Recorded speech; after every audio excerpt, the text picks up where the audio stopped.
Hi, this is an instruction video on how to set up and use the remote control trapping mechanism. You can see here I've got a trap which the door opens outwards, and the treadle plate is usually the activation method. On top is the box that contains all the pieces you need for the remote control activator. So if I open the top of the box,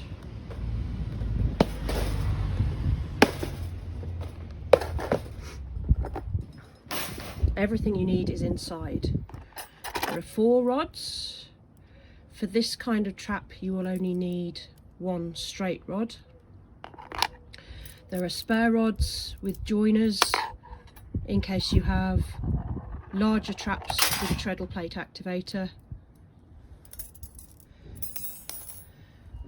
And for the large drop traps we have one with a hook, because that pulls on the key ring on the activator on the drop trap.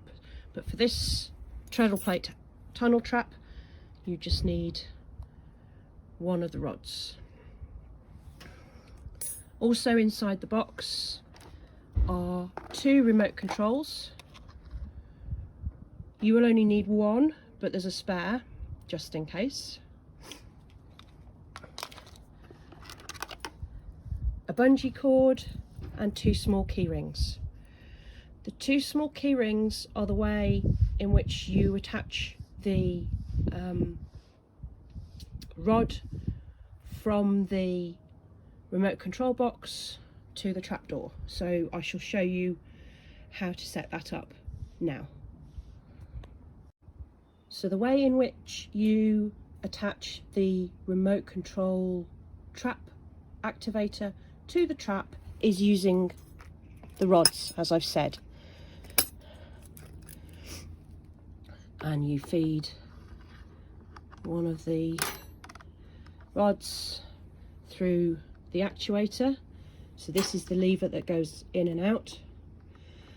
I know from past experience that the actual mechanism needs to be far enough away to have enough movement on the rod, but not so far that there isn't enough to hold the door up. So you use the little key rings and you attach them to the bars. And I know on this type of trap, from experience with using this length of rod, the first key ring needs to be in the 5th square from the edge, so here. So that's approximately 10 centimeters from the front of the trap, from there to there. And this is one I've set up earlier.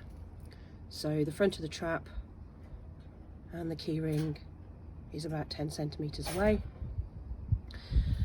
You then need a key ring on the door, because you feed the rod through both of these key rings, and that key ring is 12 centimeters from there to the top of the trap. So the trap has hooks on the bottom, and you need to hook that onto the bars on the trap.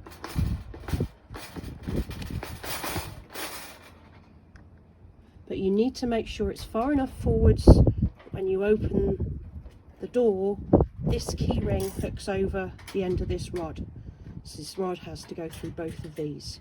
So I need to go forwards a little bit. There's a little bit of trial and error. So I've now opened the trap door, and I have the key ring fed onto the rod. This actuator is pulled out as far as possible, and the box is hooked on to the wires of the trap. The next thing you need to do is double check that that is going to let go when you activate. So switch on the mechanism, get one of the remote controls and press the lock button. And there we go. So it's in the right place, you've got the key rings in the right place. So I'm going to set that back up again, and I'll show you how to secure it, because as you can see the box has jumped, so I'll show you how to secure that.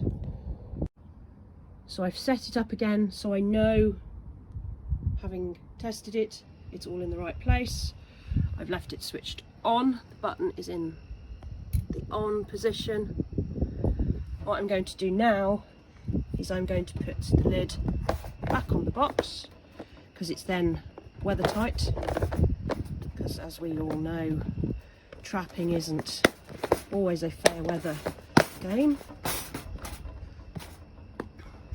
I've made sure the actuator is pulled all the way out. There's a small overhang here. I'm then going to use the small bungee cord that was included in the kit to hook onto the trap and across the box to stop that bouncing. So I'm now going to give it one final test before I set it up in anger. So I'm now going to walk away .